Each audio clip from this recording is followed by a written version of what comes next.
Thanks for taking the time to let me talk today. My presentation is called Generation Technology. I want you to sit back and take a look into the future.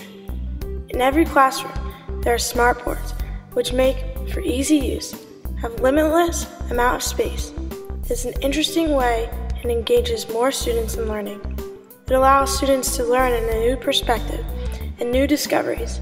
Students have a great connection to what they are learning. Teachers have easy access to whatever amount of space and sources they need. With smartboards, you have a smart interactive response system, which is a clicker that students can type on and answer questions from the smartboard. It allows teachers to give more quizzes and see the progress that their students are making. On the computer, you have websites that offer students to keep up to date on the news. Students can have e-pals that allow them to talk to anyone and learn about their cultures from all over the world. Teachers can make websites and wiki spaces that offer students to look at homework, assignments, and can blog to each other from anywhere.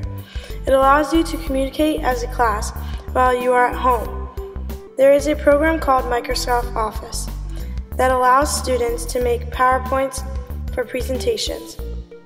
Outlook can be used to keep students organized and can make a schedule with their assignments, homework, tests, and even after-school activities. Excel can be used for math and to get students to use numbers in a professional manner. Lastly, Word allows students to write, make newsletters, magazines, advertisements, and flyers. They can create pictures, logos, and puzzles. By having these things in our classrooms, our students will be prepared for their futures. Technology is an equal voice among students that will allow students to have self-esteem.